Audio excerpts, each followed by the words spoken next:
The air on Kelmar hung thick with dust, a perpetual brown haze that coated lungs and machinery alike. Corey Ryden adjusted his respirator, the familiar click and hiss a rhythm that had accompanied him through countless scavenging expeditions.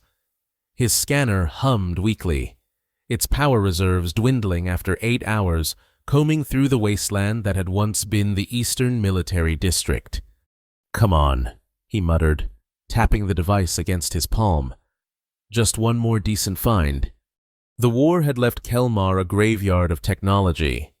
2 years since the ceasefire, and the planet remained a testament to destruction. Buildings reduced to skeletal frames, fields of scorched earth, and everywhere the detritus of battle. For those like Corey, former military tech specialists now surviving on the margins, these ruins were both livelihood and curse. His scanner pinged weakly, registering something beneath a collapsed wall panel. Corey approached cautiously, boots crunching on pulverized concrete. Scavenging had rules: never rush, always check stability, watch for unexploded ordnance. He'd seen too many eager rookies disappear in sudden flashes of light. Pushing aside a twisted beam, Corey revealed what appeared to be standard battlefield debris until he noticed the distinctive black sheen of advanced composite material. Heart quickening, he carefully brushed away layers of dust. "Holy hell," he whispered. It was a combat suit, not the mass-produced armor issued to regular infantry, but something far more sophisticated. The neural interface ports were intact, the exoskeletal frame showing minimal damage. Most striking was the absence of corrosion, while everything around it had succumbed to Kelmar's harsh elements. This suit remained pristine, its matte black surface defying the planet's relentless degradation. Corey recognized military-grade tech when he saw it. This wasn't standard Alliance issue. This was Special Forces equipment, the kind that could feed him for months, maybe longer if he found the right buyer. His fingers traced the interface connectors, mind already calculating potential value. Put it back, or you're next." The voice froze him mid-motion, low, menacing, with the distinctive harmonic undertones of Valrothi speech. Corey didn't turn immediately, years of survival instinct keeping his movements measured. "I'm just salvaging abandoned equipment," he said carefully. "Standard practice on Kelmar." This is not abandoned. Put it back." Slowly, Corey raised his hands and turned. 10 paces away stood a figure, half hidden in shadow, tall, with the characteristic lean physique of the Valrothi species. The alien mercenary held a pulse rifle with casual competence, its muzzle unwavering. "This equipment has been here for months," Corey said, gesturing to the surrounding desolation. "Look around. The battle for this sector ended last year." The Valrothi stepped forward, features becoming clearer. Female, Corey realized, her scaled skin bearing the pale blue markings of the northern clans. A ragged scar bisected her left eye ridge, and her posture suggested injury. "That armor belongs to Commander Gray," she said. "You will not take it." The name sent a chill through Corey's spine.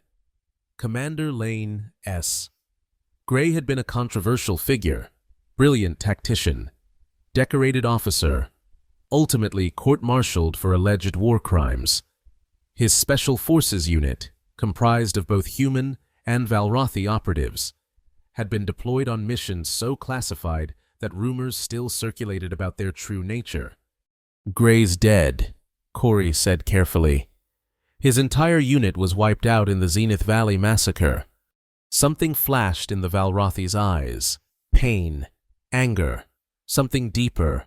"Not all of us." Understanding dawned. "You were one of Gray's soldiers." Ishria Kalar, combat specialist. Her grip on the rifle tightened. And you are interfering with military property. Corey weighed his options. Running was pointless. Valrothi were notoriously fast. Fighting was equally suicidal. That left negotiation. Listen, I'm not your enemy. I'm just trying to survive, like everyone else on this rock. He gestured toward the armor. What are you planning to do with it? Gray's gone. The war's over. The war is never over. Ishria moved closer, her movements betraying a slight limp. And Gray is not gone. Not while his message remains. Message? A distant explosion interrupted their standoff, followed by the distinctive whine of dropship engines. Ishria's head snapped up, her posture instantly alert. Eraser teams, she hissed. They're still hunting. Hunting what? Witnesses. Her gaze returned to Corey, calculating. You were Alliance Tech Division? Communications Specialist. 47th Mobile. Corey didn't mention his desertion after the Battle of Carswell Ridge. Some details were best left unspoken. Another explosion. Closer this time. Ishria made a decision. Take the suit. Run north to the old refineries. I'll find you. She was already moving backward, toward higher ground. If you try to sell it, I'll know, and I'll find you anyway. Before Corey could respond, she had vanished among the ruins, leaving him alone with the combat suit and the approaching sounds of military hardware. Self-preservation kicked in. He quickly gathered the armor, struggling under its weight, and began moving away from the incoming dropships. What had seemed like a lucky salvage operation had just become something far more dangerous. As he navigated through the rubble toward the northern district, Corey couldn't shake the feeling that he'd stumbled into something much larger than a simple scavenging find. The neural interface gear felt impossibly heavy in his pack, and the abandoned refinery rose from the wasteland like a metal forest, its towers and pipes creating a maze of shadows and rust. Corey had made decent time, pushing himself through the difficult terrain, paranoia driving him forward whenever exhaustion threatened to slow his pace. He found shelter in what had once been a control room, windows long since shattered, equipment gutted by previous scavengers. Setting down his precious cargo, he allowed himself a moment to catch his breath. Night was falling, bringing Kelmar's bone-deep chill. He needed fire, but smoke would be visible for miles in the clear evening air. Survival versus comfort. The eternal dilemma of life on Kelmar. Corey examined the combat suit more thoroughly. It was indeed Special Forces issue, designed for a human male of above-average height. The neural interface was more sophisticated than anything he'd worked with during his service. Designed to integrate directly with the wearer's nervous system for enhanced reaction time and tactical awareness. Looks like I've stepped in it this time, he muttered to himself, running fingers along the interface ports. A sound, subtle. The displacement of air alerted him moments before Ishria materialized from the shadows. You came, she observed, moving into the room with predatory grace despite her injury. Smarter than you look.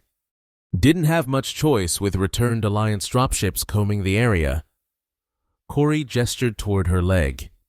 You're wounded. It will heal. She dismissed his observation, focusing instead on the armor. You didn't try to access it. I'm not suicidal. Neural interfaces like this have security protocols. Try to breach them without proper clearance. You fry your synapses. Corey shrugged. Besides, I promised to bring it here. Ishria studied him, her alien features difficult to read. Commander Gray believed humans could be trusted. I was never convinced. Yet here you are, trusting me with his armor. Necessity, not trust. She approached, kneeling beside the suit. What do you know about Zenith Valley? Corey hesitated. Official reports say insurgents attacked a settlement. Gray's team responded, but things went wrong. Civilians died. Gray was court-martialed for ordering the deaths of innocents. Ishria made a sound that might have been a bitter laugh. The official story.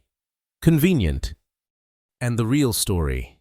She touched the neural interface, her scaled fingers tracing the connections with something approaching reverence. Gray recorded everything. Standard protocol. Neural backup of all mission data. When we arrived at Zenith Valley, we found civilians already dead. Executed, not by insurgents, by Central Corporation shock troops. Corey frowned. Central Corp had no combat authority on Kelmar. They weren't supposed to, Ishria agreed, but they were testing something. Weapons, perhaps, or chemical agents. We interrupted their cleanup operation. Her voice hardened. They ordered us to withdraw, report insurgent activity. Gray refused. So they made him the scapegoat. Corey said slowly. Framed his team for the massacre. They did more than that. They tried to eliminate us. Orbital strike on our position. Ishria's hand went unconsciously to her scarred eye ridge. I was separated during the initial attack. When I returned, everyone was gone. Gray, the others, all gone, but not all dead. You've been looking for survivors. She nodded. And for this, Gray's neural records are the only proof of what really happened. The interface contains everything, what we saw, the orders Gray received, his refusal, the attack on our position. Corey stared at the armor with new understanding. That's why they're still hunting. Eraser teams cleaning up loose ends. Yes. Ishria fixed him with an intense gaze. Now you know. Still think this is just salvage? The implication was clear. He was now implicated. A potential witness. The armor that had represented profit now represented danger. What's your plan? He asked finally. Find any survivors, access Gray's neural records, broadcast the truth. She spoke matter-of-factly, as if describing a simple salvage operation rather than a mission that would put them against the combined might of Central Corporation and corrupt Alliance military elements. That's suicide, Corey said bluntly. Probably. She didn't seem concerned. You can leave the armor and go. Your involvement ends here. It was the sensible option. Walk away. Find another salvage site. Pretend this never happened. Corey had survived the war through pragmatism, not heroics. He'd deserted rather than follow orders he knew were wrong. He was no soldier. Not anymore. And yet, I was communications specialist. He heard himself saying, if you're planning to broadcast anything, you'll need someone who knows Alliance communications protocols. Surprise flickered across Ishria's alien features. Why would you help? Corey couldn't fully answer that himself. Perhaps it was the years of accumulated guilt, surviving when others hadn't, running when others had stood their ground. Perhaps it was something more fundamental, the simple need to do something right in a world gone terribly wrong. Let's just say I've spent too long picking through the remains of other people's wars, he said finally. Maybe it's time to do something about it. Ishria studied him for a long moment, then nodded once. We move at first light. There's a forward outpost where Martin Krev was stationed. If anyone survived, they would regroup there. Krev, the engineering chief. You know him? By reputation only. Brilliant, eccentric. They called him the Wizard. Something approximating a smile crossed Ishria's face. An appropriate title. Rest now. Tomorrow will be difficult. As she moved to take up position near the entrance, Corey found himself wondering what exactly he had committed to. The armor lay between them. its neural interface a silent promise of truths that powerful people wanted buried. Outside, the winds of Kelmar howled through the ruined refinery, carrying dust that had once been homes, lives, dreams. Dawn on Kelmar broke with brutal suddenness, the binary stars cresting the horizon almost simultaneously, transforming darkness to searing light in minutes. Corey woke to find Ishria already alert, the combat suit carefully repacked. "We need to move," she said without preamble. "I detected communications activity to the south during the night. Eraser teams? Most likely. They're methodical, searching in a grid pattern." She handed him a crude map sketched on salvaged plasfilm. "We're here. Krev's outpost is here, approximately 30 kilometers northeast." Corey studied the map, noting the difficult terrain between their position and the destination. "That's contested territory. Scavenger gangs control most of the eastern approaches. Unavoidable. We take the direct route. We'll encounter Alliance patrols." Ishria checked her weapon. "I assume you're armed?" Corey revealed the compact pulse pistol strapped to his ankle. Standard scavenger protection. Barely enough for wildlife. Certainly inadequate against trained operatives. Ishria's expression conveyed volumes about her assessment of his firepower. "Stay close. If we encounter hostiles, follow my lead. If I fall, take the armor and continue to the coordinates." "That's your plan? Just walk 30 kilometers through hostile territory and hope for the best?" "No," she replied, shouldering her pack.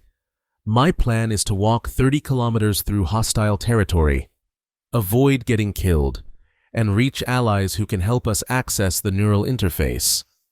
Hope doesn't enter into it." Her directness was both refreshing and unsettling. Corey gathered his gear, distributing the weight as evenly as possible. The armor components had been separated for easier transport, the neural interface securely wrapped in protective fabric. They set out as the first heat of day began to build, moving through the shadowed valleys between defunct processing plants. Ishria set a punishing pace despite her injury. Her Valrothi physiology adapted for efficiency in harsh conditions. Corey struggled to keep up, his human limitations more pronounced in comparison. By midday, they had cleared the industrial zone and entered the true wasteland, rolling hills of rubble, occasional stands of twisted metal, the skeletal remains of military vehicles half buried in dust. The suns beat down mercilessly, heat shimmering in waves across the barren landscape. "Water," Ishria commanded during a brief rest. "Dehydration will kill you faster than eraser teams." Corey obediently drank from his canteen, carefully rationing the precious liquid. "Who exactly are these eraser teams? Alliance Black Ops?" "Mixed units. Alliance military provides operational support, but the core teams are Central Corporation security forces, highly trained, well-equipped, absolutely loyal." Ishria's tone carried a professional's grudging respect. "They answer to someone high in the Alliance command structure, possibly Admiral Vane." "Vane? He was Gray's superior." "Yes. The betrayal came from within our own chain of command." Ishria scanned the horizon. Gray trusted Vane. That mistake cost us everything. A distant drone made them both tense. Ishria motioned for silence, tilting her head to track the sound. Her hearing, like most of her senses, was superior to human capabilities. "Scout drone," she said finally, "moving west to east, not directly searching this area, but part of the expanded patrol pattern. How long before they find our trail?" "Hours, perhaps. Less if they have tracer units." She was already moving again. "We maintain pace." They pushed on through the afternoon, skirting the deeper wasteland where radiation still lingered from tactical strikes. Twice they detoured around areas where Ishria's instincts warned of danger, adding precious kilometers to their journey. By evening, Corey's muscles burned with fatigue, the weight of the armor components an increasingly brutal burden. As dusk approached, they found shelter in the collapsed remains of what might have been a supply depot, while Ishria secured the perimeter. Corey assessed their supplies. "We're running low on water," he reported.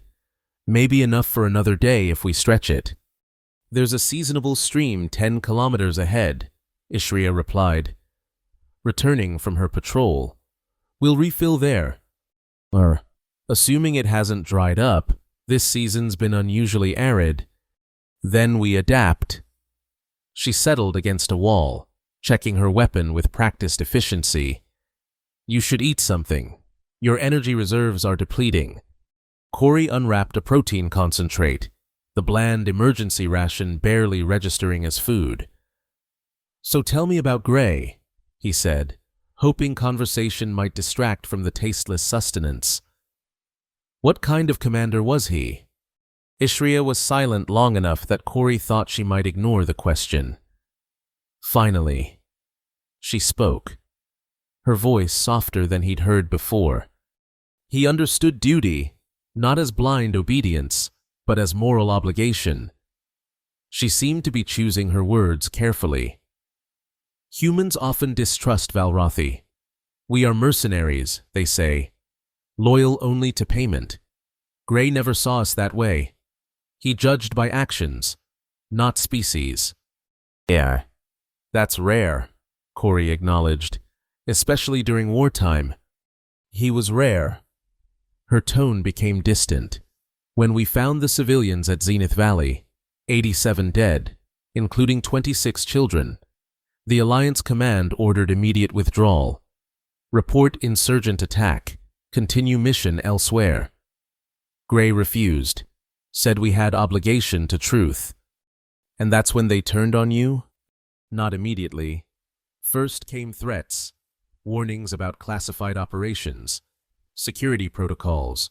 When Gray insisted on proper investigation, they revoked our mission parameters, ordered return to orbit for debriefing." Ishria's eyes hardened. Gray knew what that meant. Once aboard command vessels, evidence would disappear. Convenient accidents would follow. "So you stayed planetside?" "We documented everything." Gray activated neural recording protocols, backing up visual data, communications, atmospheric readings, everything that might prove Central Corporation's involvement.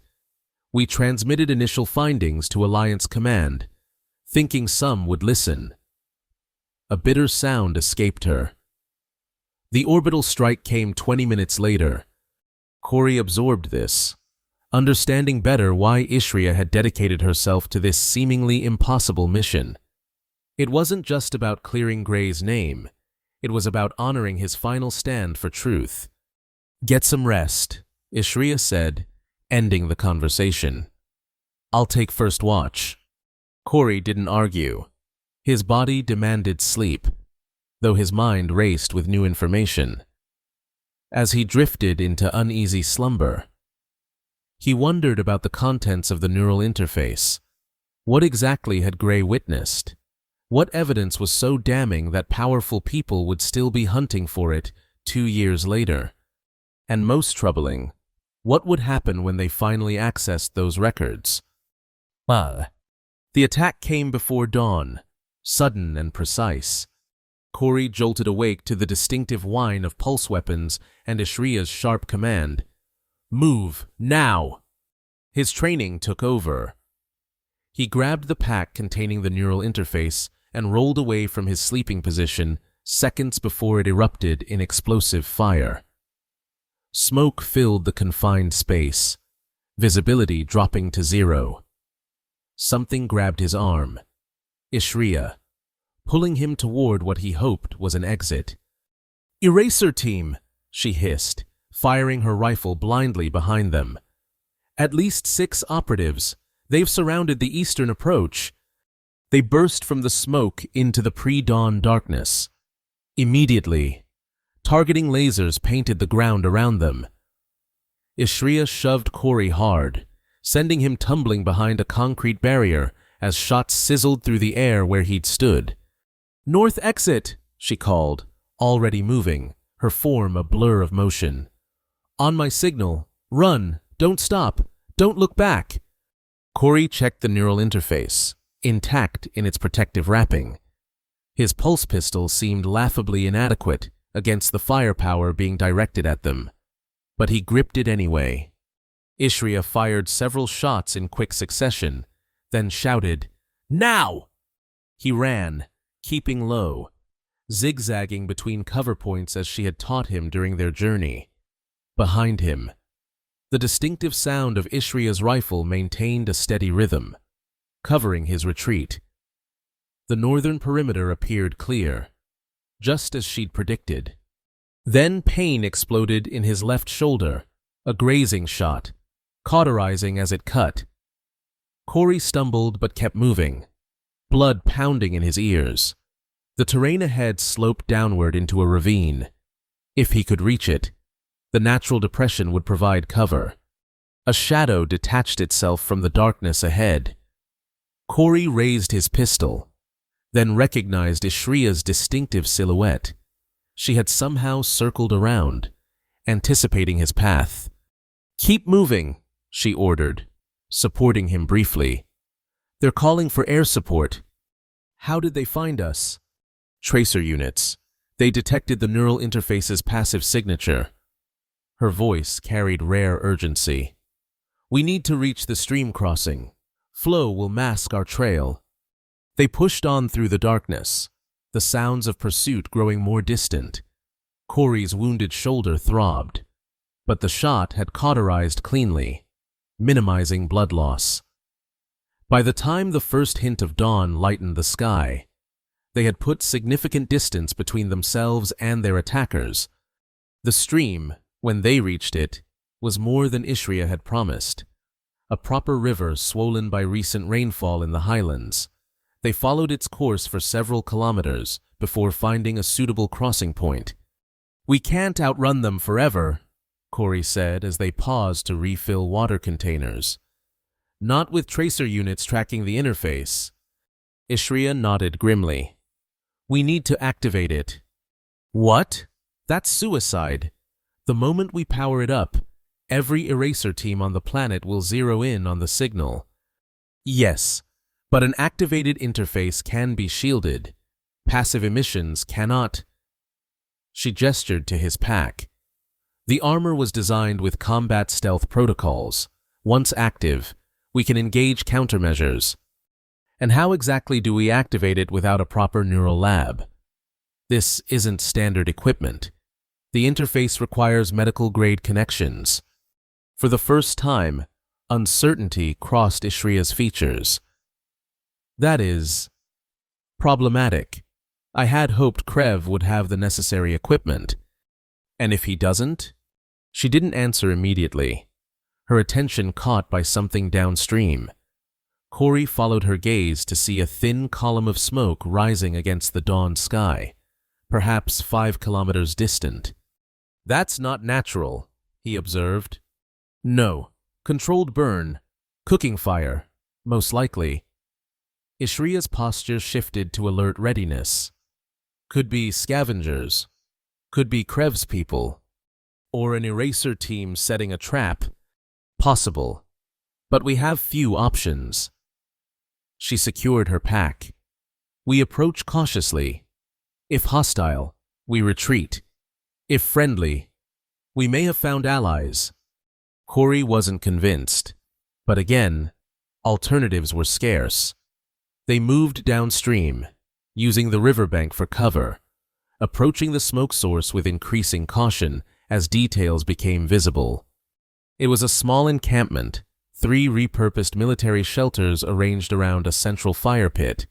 Solar collectors had been arranged to capture the morning light, feeding power to equipment partially concealed under camouflage netting. 2 figures moved about the camp, their postures suggesting no immediate alarm, Ishria signaled for Corey to remain hidden while she crept closer, using natural cover with practiced skill. He watched anxiously as she disappeared from view, the minutes stretching painfully as he waited for her signal. When it came, a low, three-note whistle, the relief was palpable. Corey emerged carefully, still wary despite the apparent all clear. As he approached the camp, he saw Ishria standing with the two figures. Her posture relaxed in a way he hadn't witnessed before. "Corey Ryden," she called. "Meet Sarah Tenner and Davin Morse, surviving members of Gray's support team." The two humans regarded Corey with the careful assessment of people long accustomed to danger. Sarah was small, wiry, with close-cropped gray hair and eyes that missed nothing.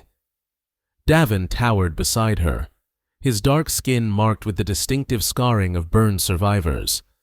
"Communication specialist," Ishria explained to them. "Former Alliance. He's helping transport the interface." "You found it," Sarah said, her voice carrying the rasp of someone who had inhaled too much battlefield smoke. "We'd almost given up hope." "Is it intact?" Davin asked, his deep voice surprisingly gentle for his imposing size. "Seems to be," Corey replied, unsure how much to reveal to these strangers. "Show them," Ishria directed. "Carefully." Corey unwrapped the neural interface. Both Sarah and Davin moved forward with almost reverent attention, examining the technology with expert eyes. Power cores dormant, but undamaged. Sarah assessed. "Connection ports clean. This could work." "Krev will need to see it," Davin added. "He's been preparing for this possibility." Corey glanced at Ishria. "Martin Krev is alive." "Very much so," Sarah confirmed. "And very eager to clear Gray's name. Come, you both look like you've traveled through hell. Food first, then we'll signal the main camp." The encampment proved to be merely an outpost, one of several surrounding a more substantial base hidden in the highlands 10 kilometers distant. As they ate a surprisingly adequate meal of reconstituted proteins, enhanced with actual fresh vegetables grown in hidden gardens, Sarah explained the situation. "After the orbital strike, those of us who survived scattered. Standard protocol for catastrophic mission failure. Rendezvous points were established pre-mission, but we couldn't risk using them immediately. Too obvious. Took us nearly 6 months to regroup." Davin continued. "By then, the official story was everywhere. Gray condemned as a war criminal. The entire unit dishonored. Those of us who survived were listed as missing, presumed dead, which suited our purposes." Sarah added, "Easier to move undetected when you're officially deceased." "How many survived?" Ishria asked, the question carrying weight beyond simple numbers. 17 total, including you." Sarah answered gently, from an original complement of 42. Ishria absorbed this with a stoic nod, though Corey sensed the pain beneath her controlled exterior. "The others, Nara, Lisk?" "Nara made it. She is with Krev at main camp. Lisk." Davin hesitated. "We lost him 3 months ago. Eraser team ambush during a supply run." A momentary silence fell, acknowledgement of losses that seemed to stretch endlessly behind them all. We should move," Sarah said finally. "This position was compromised the moment you approached. Standard procedure. We abandon it. Sanitize. Relocate." Within 30 minutes, the camp had been dismantled, all traces of habitation methodically removed. Corey was impressed by the efficiency. These people had clearly been living in a state of constant vigilance for years. They traveled northwest, following game trails that wound through increasingly rugged terrain. The morning heat built quickly, but the higher elevation brought cooling breezes that made the journey more tolerable. By midday, they had reached a series of rocky outcroppings that would have appeared natural to casual observation. Sarah approached one such formation and pressed her hand against a seemingly random spot. A concealed scanner hummed briefly. Then a section of stone slid aside, revealing a narrow entrance. "Welcome to Haven," she said. "What's left of Gray's command?" "Ni." The hidden base exceeded Corey's expectations. Natural caverns had been expanded and reinforced, creating a network of interconnected chambers serving as living quarters, storage, and work areas. Power came from geothermal taps, water from a subterranean spring. It was a masterpiece of improvised engineering. "Krev's design," Davin explained as he led them deeper into the complex. "Man's a genius with limited resources." They were greeted by the remaining survivors, a mixed group of humans and Valrothi, all bearing the physical and psychological marks of their ordeal.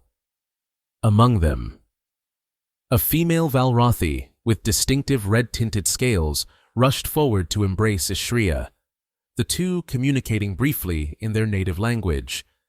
"Nara," Ishria explained to Corey afterward, "our surveillance specialist. She thought I was dead." A tall, lean human approached next, his wild white hair and beard giving him the appearance of a prophet rather than a military engineer. His eyes, however, were sharp and focused. "Martin Krev," he introduced himself, extending a hand to Corey. "Ishria says you're the reason we have Gray's interface." "I just stumbled onto it," Corey admitted. "Ishria did the hard part. Nevertheless, you chose to help rather than hinder. That counts for something in our current circumstances."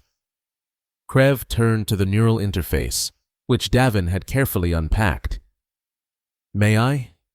At Ishria's nod, he examined the technology with expert precision, occasionally murmuring to himself, "Finally." He looked up, expression serious. "It's intact, but accessing it presents challenges. The interface was keyed specifically to Gray's neural patterns. Security protocols prevent standard access." "Can you bypass them?" Ishria asked. "Possibly. I've been developing a workaround, anticipating this moment." Krev gestured toward a laboratory area visible through a partial partition. "But it will require a human neural donor to establish the initial connection." All eyes turned to Corey. "Wait," he protested. "You want to connect my brain to that thing? I thought we were just transporting it to someone who could access it properly." "We are," Krev replied calmly. "You are that someone. Your communications background makes you ideally suited. The neural pathways required for communication specialists are compatible with the interface architecture." "Compatible doesn't mean safe," Corey argued. "Those interfaces can cause permanent damage if not properly calibrated." "The risk exists," Krev acknowledged. "But the calibration issues primarily affect motor function integration. We don't need that functionality, just the data retrieval components." Corey looked around at the expectant faces.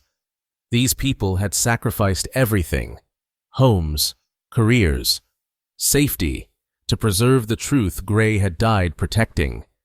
His involvement had been accidental, but now he faced a choice: commit fully to their cause or walk away. "If I do this," he said slowly, "what happens afterward? Assuming we access the records, then what?" "We broadcast them," Sarah answered. "Every channel, every frequency. Make it impossible to ignore or cover up. The Alliance will come after us with everything they have." "Yes," Krev agreed, "but the truth will be beyond their reach. Once released, it cannot be recalled." Corey thought of his life before, the endless scavenging, the moral compromises, the emptiness of mere survival. Perhaps this was why he'd deserted rather than follow questionable orders. Perhaps some part of him had always been waiting for a chance at redemption. "All right," he said finally. "I'll do it. but I want to know exactly what I'm getting into. No surprises?" Krev nodded approvingly. "Wise precaution. Come to the lab. I'll explain the procedure in detail." The laboratory was Krev's domain, a remarkable assembly of salvaged medical equipment and custom-built interfaces. As the engineer outlined the procedure, Corey's technical background helped him understand the principles, if not the improvisational genius behind Krev's adaptations. "The interface will attempt to synchronize with your neural patterns." Krev explained, "Initially, it will resist, detecting you're not gray. The bypass protocol tricks it into accepting a partial match based on communications neural architecture. And once connected, you'll have access to Gray's recorded sensory data, essentially experiencing his memories of Zenith Valley through a buffered connection." Krev adjusted settings on a monitoring device. Critical safety point: the buffer prevents feedback loops that could damage your own neural pathways. "How long will I be connected?" "Minutes only. Extended connection increases risk." Krev's expression became grave. "I must emphasize, this is experimental technology. Despite precautions, complications are possible." "What kind of complications?" "Minor, headaches, disorientation, temporary sensory disruption. Major, seizures, memory fragmentation, personality bleed-through." Krev was clinically honest. Fatal outcomes are theoretically possible, but extremely unlikely given the buffers. Corey took a deep breath. "When do we start?" "Preparations will take approximately 12 hours. Rest while you can. The procedure will be demanding." As Corey turned to leave, Ishria appeared in the doorway. She had been silently observing the conversation.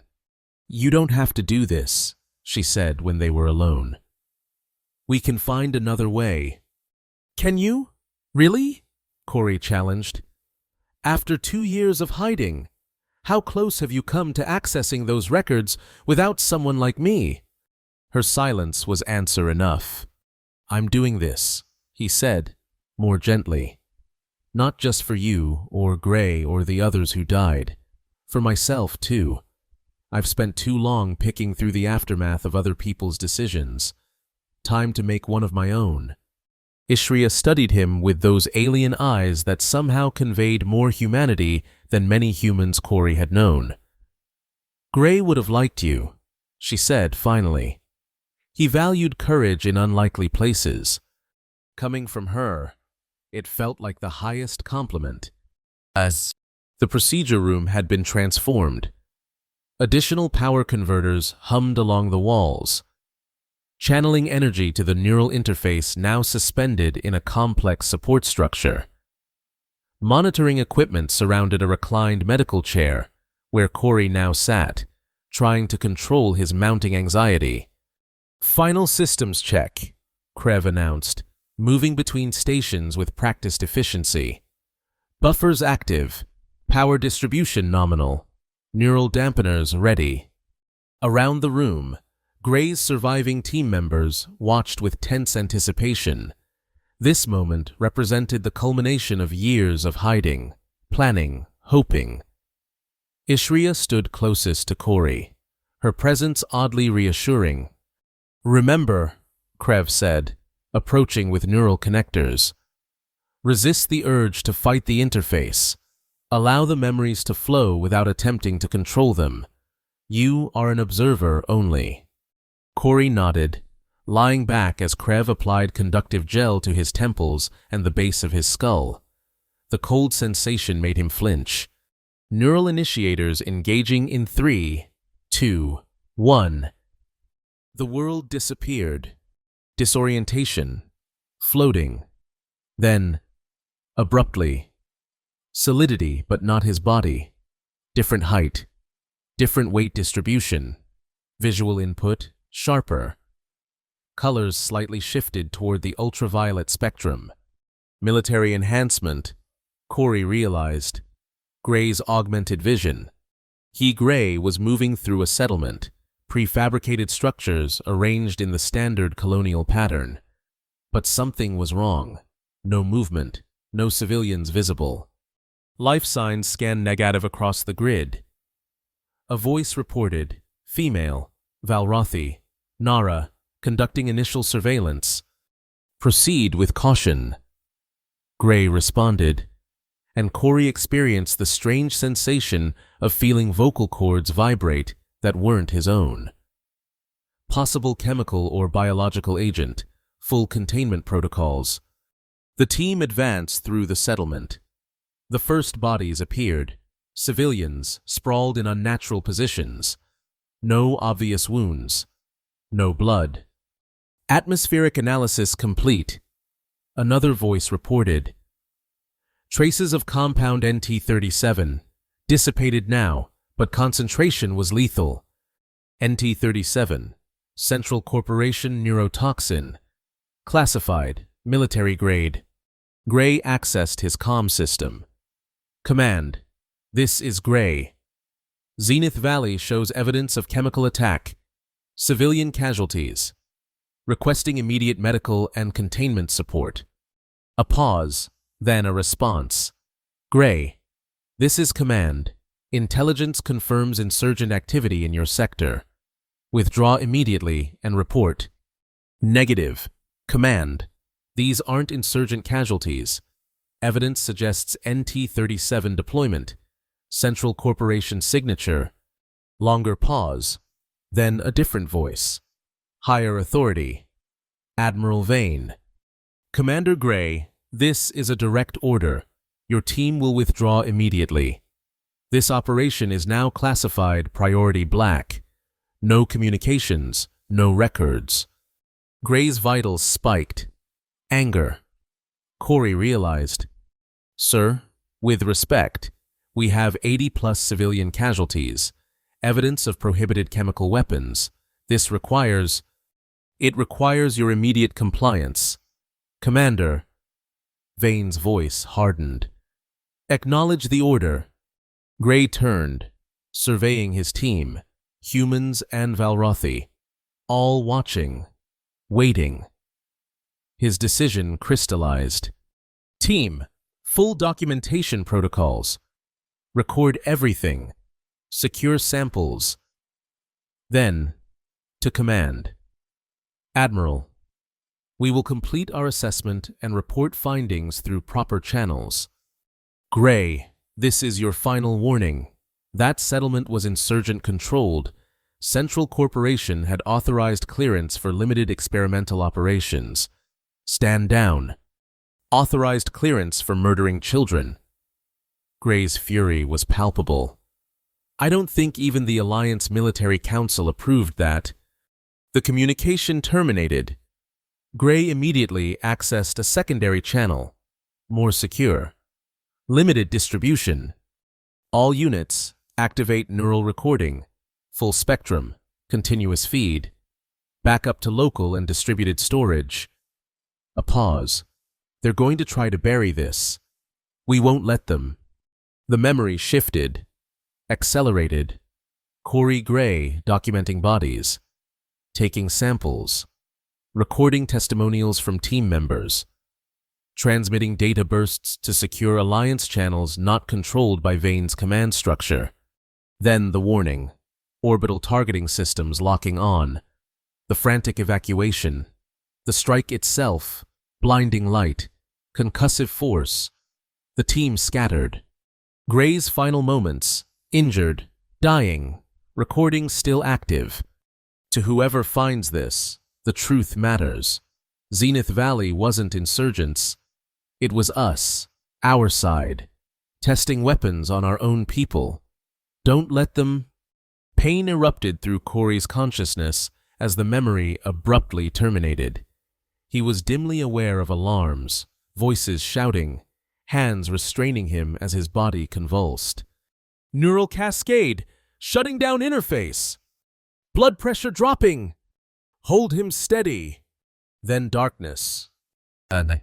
Corey awoke to the soft beeping of medical monitors. His head throbbed with the worst pain he'd ever experienced.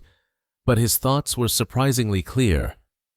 He remembered everything, both his own experiences and Gray's final mission. He's conscious. Someone said, Sarah. He recognized. Ishria's face appeared in his field of vision. Corey, can you hear me? Yes, he managed, his voice raspy. How long was I out?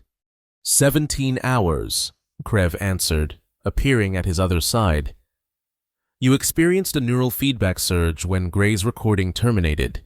It nearly overwhelmed the buffers. Did you get the data? Corey asked, struggling to sit up. All of it, Krev confirmed. The interface accepted your neural patterns as authorized access. We've extracted and verified the complete record. Relief washed through Corey. Then it wasn't for nothing. Gray's evidence is secure. More than secure, Sarah added. We've already begun analysis. It's damning. Corey, names, orders, everything pointing directly to Central Corporation and Admiral Vane. They were testing a new variant of NT-37, designed to leave no trace after 48 hours. Perfect for black operations, Ishria concluded. Deniable atrocities. Corey processed this, the full horror of Gray's discovery sinking in. So what now? You mentioned broadcasting? Yes, Krev said. But there's a complication. Alliance communications systems have been locked down since our last attempt to transmit data. Standard channels are monitored and blocked. Which is where you come in, Sarah explained. Your expertise in communications protocols could help us identify vulnerabilities, alternate channels. Despite his physical discomfort, Corey felt a surge of purpose. I'll need to see your transmission equipment. There might be ways to piggyback on automated systems, emergency channels. Rest first, Ishria insisted. Recovery from neural interface is not immediate. How much time do we have? A meaningful glance passed between the survivors. It was Davin who finally answered. Less than we'd like. Eraser teams have increased activity in the outer sectors. They're using a systematic search pattern.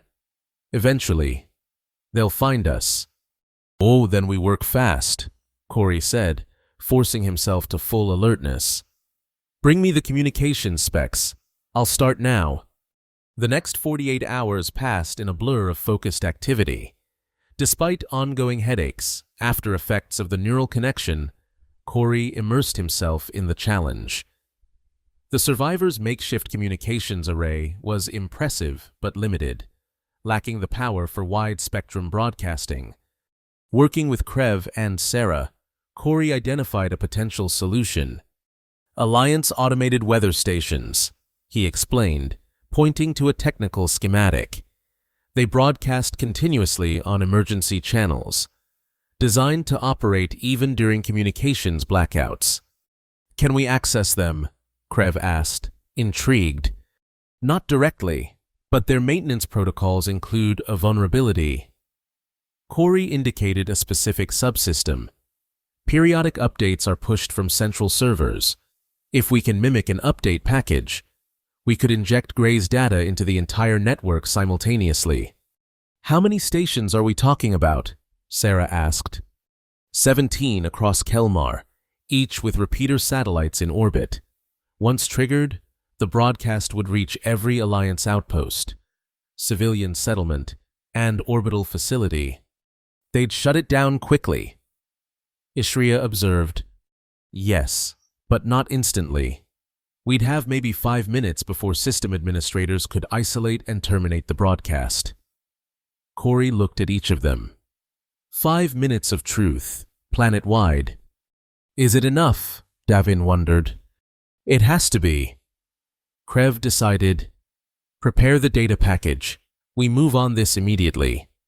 As they worked to implement the plan, Corey found himself growing closer to these determined survivors. Their resilience after years of hiding, their unwavering commitment to Gray's final mission, inspired him. For the first time since deserting, He felt part of something meaningful. Ishria, in particular, revealed more of herself as the pressure mounted. Her stoic exterior occasionally yielded to glimpses of the person beneath, intelligent, principled, even displaying the subtle humor characteristic of Valrothi culture. Gray said humans and Valrothi weren't so different. She told Corey during a rare, quiet moment, both species capable of great honor and terrible betrayal. Seems he was right, Corey replied, about many things. The warning came on the third day, perimeter sensors detecting approaching vehicles. Eraser teams had found them. Time's up, Sarah announced grimly. They'll be within strike range in 30 minutes. The transmission package isn't fully optimized, Corey protested. It will have to be enough, Krev said. Initiate emergency protocols. Prepare for evacuation. The base erupted into controlled chaos as the survivors implemented long-rehearsed escape plans. Essential equipment was quickly packed, critical data secured, weapons distributed. We need to split into teams, Krev directed. Multiple targets increase our chances. The transmission has to be our priority. Corey insisted. Without it, everything else is meaningless. Agreed. You, Sarah, and Ishria will take the primary transmission unit to the southern ridge. It's the optimal position for uplink. Krev turned to the others. Remaining teams will create diversions, drawing eraser units away from the transmission team. The plan was desperate but sound. As they prepared to move out, Corey secured the final data package, Gray's complete neural record, compressed and encoded for transmission. This is it, he told Ishria as they shouldered their equipment. Everything Gray died for. Her expression was solemn. Whatever happens, the truth will be known. They moved out through emergency exits, separating into predetermined groups. Corey's team, led by Ishria, with Sarah providing technical support, headed south toward the ridgeline. The transmission unit, disguised as standard salvage equipment, weighed heavily between them. They had covered perhaps half the distance when the first explosions rocked the base behind them. The diversionary teams had engaged the eraser units, buying precious time with their lives. Keep moving, Ishria ordered, her voice tight. Their sacrifice means nothing if we fail. The ridge, when they reached it, offered both advantage and vulnerability, clear line of sight to orbital paths but exposed to enemy fire.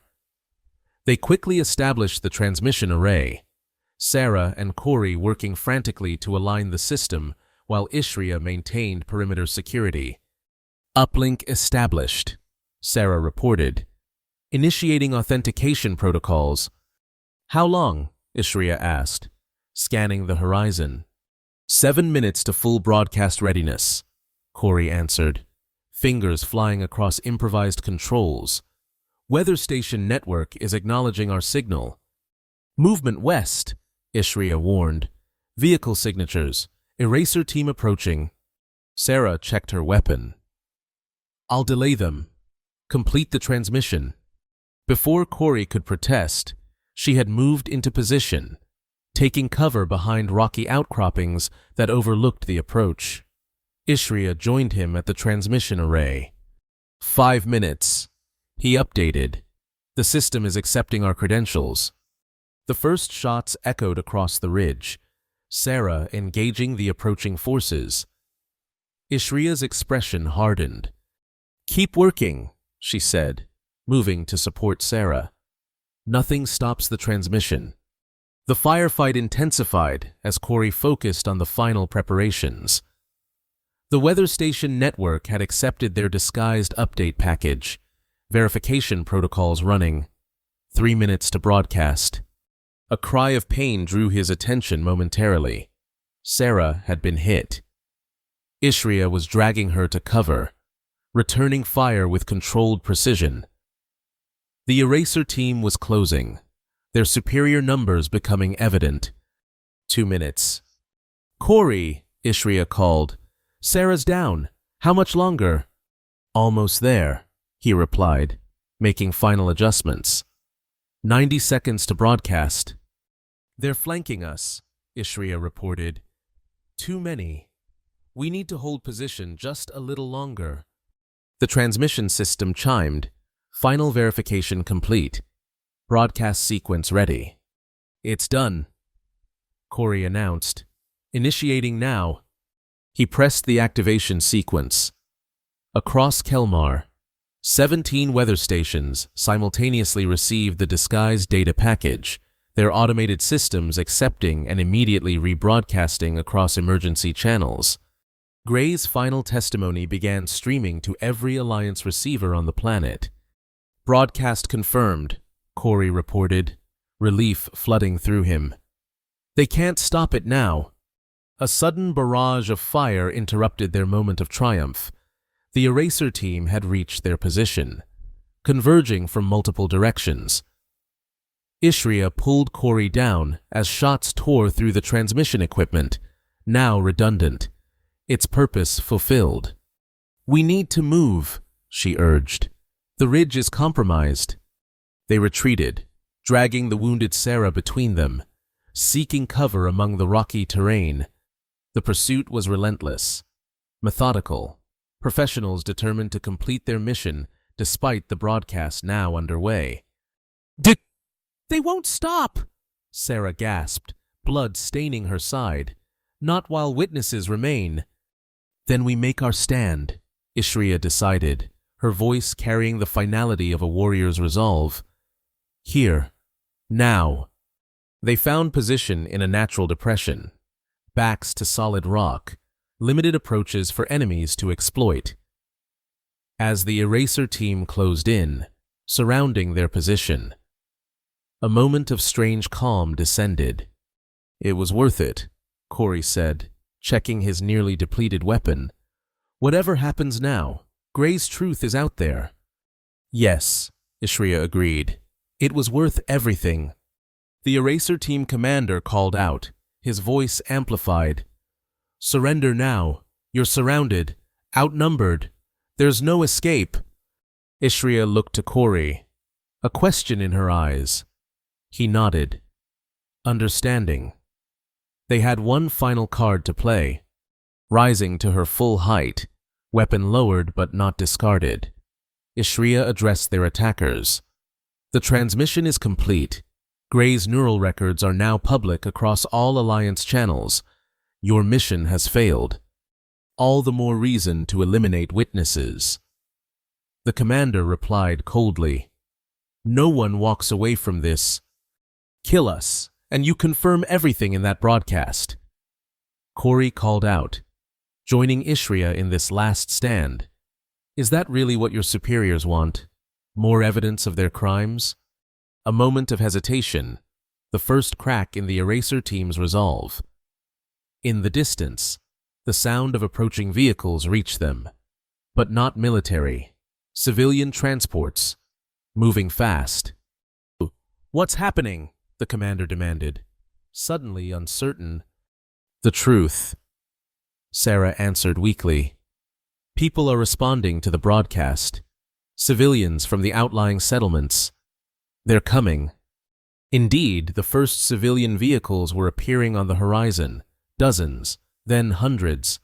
The ordinary people of Kelmar, responding to Gray's final testimony, moving to bear witness. The Eraser commander assessed the changing situation, calculations visible in his expression. His orders had presumed secrecy, deniable operations.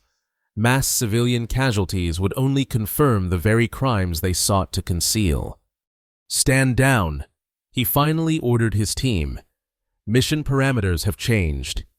As the civilian vehicles approached, the Eraser teams withdrew, melting into the landscape with the same precision that had marked their attack. The immediate threat had passed, though Corey harbored no illusions about the powerful interests that would still seek their silence. But something fundamental had changed.